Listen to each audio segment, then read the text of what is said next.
Moderator, narasumber, serta para sahabat wartawan yang hadir pada hari ini.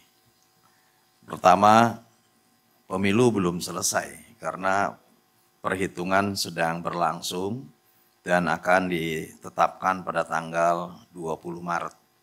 Jadi masih ada waktu, namun tentu kita juga mencermati bahwa selalu dalam pemilu ke pemilu ada gonjang-ganjing, ada perbedaan cara pandang, dan selalu ada fitnah, selalu ada selalu ada pandangan-pandangan yang tentu bagi yang kurang puas selalu menyudutkan terhadap apakah itu penyelenggara pemilu ataupun kepada para pihak lainnya. Kita ini sudah berpengalaman pemilu sejak Indonesia merdeka. Semestinya ya sudah tidak ada lagi friksi yang harus dibangun atau dikembangkan, selain tentu kita bagaimana menatap ke depan lebih baik lagi. Meski ya tentu koreksi-koreksi terhadap perjalanan pelaksanaan pemilu ya harus dilakukan. Karena tidak ada sistem yang sempurna di dunia ini, tidak ada cara yang sempurna di dunia ini, tentu harus selalu ada perbaikan-perbaikan. Nah, kalau merujuk pada tema hari ini, saya kira ini temanya positif banget. Kalau ini bukan tema wartawan sebetulnya. Tema wartawan itu ya yang paradok lah gitu. Tapi hari ini temanya luar biasa. Datar dan mudah-mudahan ke depan apa yang diharapkan ini terjadi. Yang kedua, dalam kepemiluan tentu ada sistem-sistem yang ini memungkinkan bahwa bagi yang tidak puas, silahkan menggunakan sistem ini bagian dari ketidakpuasannya. Kalau dalam tahapan pemilu ada indikasi kecurangan, penggelembungan suara, pemanfaatan instansi pemerintah, ataupun dan lainnya yang itu bertentangan dengan undang-undang pemilu, ataupun bertentangan dengan pasal-pasal yang diatur di dalam undang-undang pemilu, tentu ada medianya, ada sarananya. Kalau ada kecurangan, ada Bawaslu. Kalau Bawaslu tidak cukup untuk bisa menyelesaikan persoalan tersebut, ya tentu ada Gakumdu yang terdiri dari Bawaslu, kepolisian, dan kejaksaan. Artinya ada medianya di situ. Kemudian kalaupun nanti masuk dalam masa sengketa setelah ditetapkannya pada tanggal 20 Maret 2024 ditetapkannya ada sengketa, ya tentu sengketanya dapat diselesaikan di Mahkamah Konstitusi. Kalau dianggap bahwa ada banyak celah yang ini menjadi kepemiluan yang konon katanya brutal, konon ya, bukan saya yang menyebutkan, konon katanya banyak pemilu yang sangat pragmatis gitu. Ya tentu bagi DPR tinggal nanti bagaimana kita mengubah undang-undangnya. Undang-undang nomor 7 tahun 2017 tentang pemilu kan belum dirubah sampai sekarang. Dirubah karena ada Perpu terkait dengan penjadwalan dan lain sebagainya. Nah, kalaupun kemudian bahwa temuan kita banyak sekali kelemahan di dalam undang-undang tersebut, di dalam penyelenggaraan pemilu, ya tentu kita bisa merubahnya DPR punya kewenangan untuk melakukan revisi. Artinya semua bisa dibuat serba mungkin dengan kewenangan dan sarana yang tersedia di dalamnya. Oleh karenanya kalau kemudian pemilu dianggap ada masalah, ya kita selesaikan dalam media-media yang sudah ditetapkan tadi. Dan bahkan kalau kemudian bahwa ada persoalan dalam penyelenggaraan pemilu oleh pihak penyelenggara, ya nanti kita rubah. Seperti apa perubahannya? Ya kita bicarakan di dalam revisi Undang-Undang Kepemiluan. Artinya banyak persoalan yang semestinya tidak diangkat menjadi sebuah isu politik, apalagi kemudian ini membuat sebuah opini publik, wacana yang sesungguhnya mendegradasi terhadap penyelenggaraan pemilu. Karena kalaupun toh kemudian ada yang disebutkan oleh pihak tertentu banyak kecurangan dan banyak menabrak undang-undang pemilu, sampai saat ini pun belum pernah disampaikan. Bahkan di kanal kawal pemilu,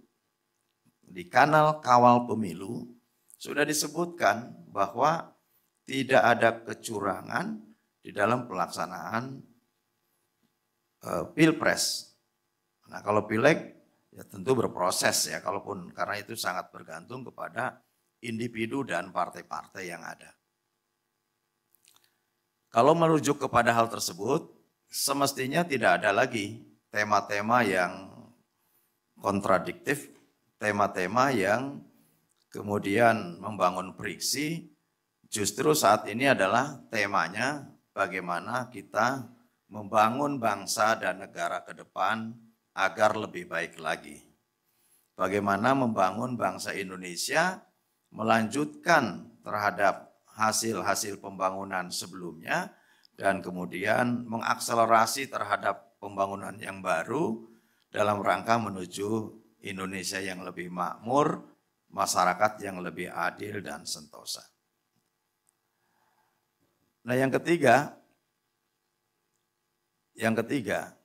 kalau kita sudah pernah banyak pengalaman pemilu, bahkan kita pernah dalam titik nadir pertentangan, perpecahan bangsa, sehingga masih teringatlah sampai saat ini pertarungan antara cebong dan kampret misalkan. Itu kan memberkas sebetulnya di hampir seluruh lapisan masyarakat Indonesia. Hampir 5 tahun kita terbelah, apalagi di media sosial, terbelah pertentangan terkait dengan perbedaan cara pandang dan pemahaman. Yang semestinya kan di dalam konsepsi perbedaan cara pandang dan pemahaman ini menjadi keberkahan karena konsepsinya akan lebih kaya, akan lebih banyak ide dan gagasan akibat perbedaan. Tetapi kan ini lebih kepada menjurus pada perpecahan, saling mengejek antar anak bangsa, saling menjatuhkan antar anak bangsa. Padahal sesungguhnya kita punya kewajiban yang sama, bagaimana seluruh anak bangsa Indonesia membangun bangsanya, meningkatkan martabat bangsanya, dan tentu kita ingin sejajar dengan bangsa-bangsa di belahan dunia lainnya.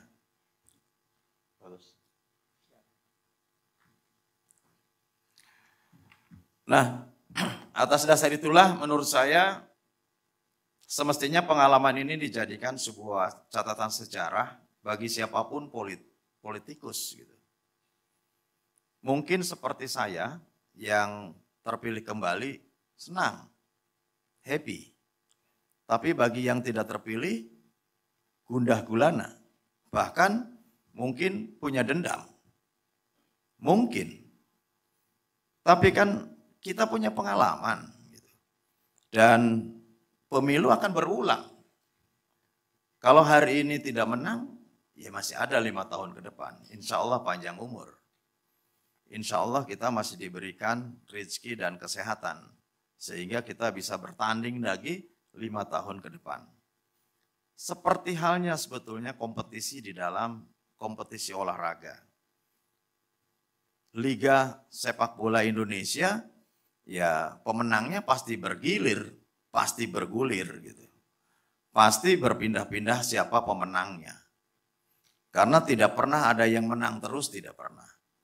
Dan tidak pernah juga ada yang kalah terus. Pasti saja sejarah berulang dan bisa jadi yang kalah menjadi menang, yang menang menjadi kalah. Bisa. Sejarah kadang berulang dan tentu putarannya biasanya memberi kesempatan kepada siapapun yang punya kegigihan. Pak Prabowo berapa kali kalah? Tapi sekarang menjadi presiden, terpilih dengan mayoritas dalam satu putaran luar biasa. Dan apakah kemenangan itu murni? Dalam catatan saya murni. Karena apa? Saya di lapangan setiap hari. Saya bertemu dengan masyarakat setiap hari. Bertanya kepada masyarakat, Bapak Ibu akan pilih siapa? Pilih Pak Prabowo. Jelas. Karena apa? Ada banyak reasoning. Karena kepemimpinan. Beliau bisa memimpin Indonesia ke depan lebih baik. Ada yang mengatakan terkait dengan ketegasan. Beliau bisa lebih tegas. Ada yang mengatakan beliau sudah cukup dengan kemampuan finansialnya sehingga akan mengurus negara dengan baik. Ada yang mengatakan bahwa Pak Prabowo punya keseriusan meski sudah berkali-kali kalah tetapi dengan gigih tetap mencalonkan dan hari ini terbukti menang. Ada yang kelima, kasihan Pak. Ada. Ya reasoning masyarakat banyak. Alasan masyarakat memilih sangat banyak. Tetapi realitasnya adalah inilah yang menyebabkan Pak Prabowo menang. Bukan yang menyebabkan Pak Prabowo menang bukan mobilisasi. Mobilisasi oleh siapa? Nggak ada yang mobilisasi orang dari kamar tidur untuk datang ke TPS. Tidak ada. Saya menjadi bukti dan saksi di situ. Karena saya juga milih di kampung. Saya milih di TPS yang ya berkemungkinan bisa dikondisikan. Beda dengan di kota. Kota sudah mandiri. Di kota saja menang. Gitu. Nah oleh karenanya kalau kemudian hanya dibangun opini stigma negatif bahwa pemilu curang, banyak keterlibatan aparat dan lain sebagainya, menurut saya tidak terjadi itu. Tidak ada itu dan tentu keterpilihannya juga sangat sejalan dengan hasil survei. Nanti ada lembaga survei yang bisa menerangkan kaidah-kaidah survei dengan asas intelektualismenya, dengan dasar-dasar akademisnya. Karena tidak mungkin juga lembaga survei asal mengeluarkan hasil surveinya tanpa memenuhi kaidah-kaidah intelektualisme dan dasar akademisi tadi. Nah oleh karenanya saya setuju dengan tema hari ini bahwa ya sudah waktunya kita untuk menatap ke depan. Saya juga 2 kali menjadi pendukung Pak Prabowo. Sebelumnya tahun 2014 partai kami juga pendukung Pak Prabowo. 2019 juga pendukung partainya Pak Prabowo. Apakah puas dengan pemilu itu? Tidak. Tidak puas karena calon kami kalah. Sama. Tetapi bagi Demokrat, gentleman, bahwa kalau penyelenggara pemilu dengan berbagai dinamikanya telah memutuskan dan kemudian mengambil keputusan formal bahwa telah memenangkan kandidatnya, ya kami menerima yang menang dan menyampaikan selamat kepada pemenang. Resikonya ya kami di luar pemerintahan. Gitu. resikonya di luar pemerintahan. Kami pernah 10 tahun di dalam pemerintahan. Kami juga pernah 9 tahun lebih di luar pemerintahan. Hal yang biasa dalam politik. Sekarang masuk lagi, insya Allah. Artinya bahwa di luar dan di dalam pemerintahan itu biasa dalam berpolitik. Itulah konsekuensi dan realitas yang terjadi. Yang harus kita lakukan bahwa di luar dan di dalam sama saja. Waktu kami di dalam ya bekerja sungguh-sungguh mensukseskan program pemerintah agar betul-betul berkontribusi positif terhadap peningkatan kemakmuran, kesejahteraan rakyat, peningkatan kemajuan bangsa. Pada waktu kami di luar, kami juga menjadi kritikus, menjadi pengkritik yang proporsional. Kami mengkritik jika ini bertentangan dengan harapan rakyat. Kami kritik. Tapi kalau pemerintah sejalan dengan harapan dan keinginan rakyat, kami berikan apresiasi. Artinya bahwa di luar pemerintahan, kami juga mengawal agar pemerintahan yang sedang berkuasa juga bisa menjalankan roda pemerintahannya dan menghasilkan yang terbaik bagi rakyat. Artinya di dalam dan di luar berbeda. Bedanya mungkin kalau di dalam kekuasaan ada berbagai fasilitas, mungkin. Karena kalau kami di DPR kan biasa saja sama. Di DPR itu apakah di dalam pemerintahan mau di luar pemerintahan sama saja gitu ya. Seperti Bruri Peso 5. Nah, Bapak Ibu, para rekan wartawan yang saya hormati, oleh karenanya tujuan besar kita berbangsa dan bernegara adalah mengawal cita-cita kemerdekaan. Cita-cita kemerdekaan adalah mewujudkan masyarakat yang adil, makmur, dan sentosa. Cita-cita kemerdekaan adalah mensejahterakan kehidupan masyarakat umum, mencerdaskan kehidupan bangsa, dan tentu pada akhirnya kita ikut melaksanakan ketertiban dunia. Ini yang harus kita kawal. Oleh karenanya, sejatinya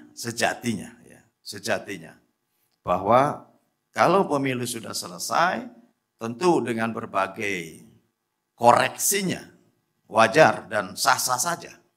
Mengkoreksi itu adalah sah-sah saja. Mengkritik itu adalah sah-sah saja. Tidak ada hal yang tidak boleh. Boleh. Yang tidak boleh mengada-ngada, memfitnah. Bahkan kesannya adalah mendegradasi misalkan. Bukanlah selalu kita katakan suara rakyat, suara Tuhan.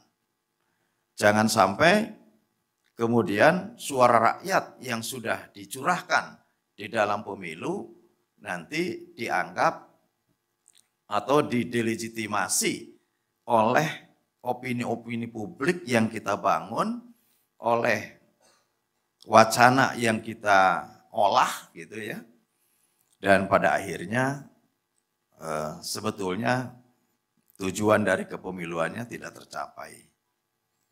Sayang dan kasihan rakyat yang sudah secara ikhlas datang tanpa diberi apa-apa ke TPS dan mencoblos calon presidennya, calon pemimpinnya. Kalau terus didegradasi oleh para elit. Justru yang saya rasakan pertarungan yang hebat itu berada di legislatif. Kalau mau saya cerita jujur bahwa kalau dikatakan bahwa pemilu itu brutal, pemilu itu sangat sadis, ini bukan kata-kata saya, kata-kata orang lain yang saya pinjam hari ini. Katanya brutal, katanya sadis, katanya pragmatis, justru terjadi dalam pemilu legislatif. Semua tingkatan. Ke depan harus ada sistem yang memungkinkan kita tidak dalam bersamaan melakukan pemilihan tetapi menghasilkan sebuah pemilu yang lebih berkualitas dan tentu menghindarkan dari apa yang hari ini menjadi koreksi kita bersama. Saya termasuk yang menghargai proses demokrasi, perbedaan cara pandang, dan berdebat ya biasa gitu. Karena DPR lembaga politik yang pasti akan terjadi perbedaan. Pasti akan banyak ide dan gagasan yang tidak selaras, pasti berbeda. Bukan hanya antar fraksi, antar individu saja sudah berbeda. Mungkin saja dalam satu fraksi pun antar individu, antar anggota berbeda. Saya kira sebagai pengantar itu yang ingin saya sampaikan. Apresiasi kepada koordinatoriat wartawan DPR yang hari ini mengusung tema menyudahi terhadap polemik dan menyongsong masa depan Indonesia lebih adil dan makmur. Terima kasih. Assalamualaikum warahmatullahi wabarakatuh.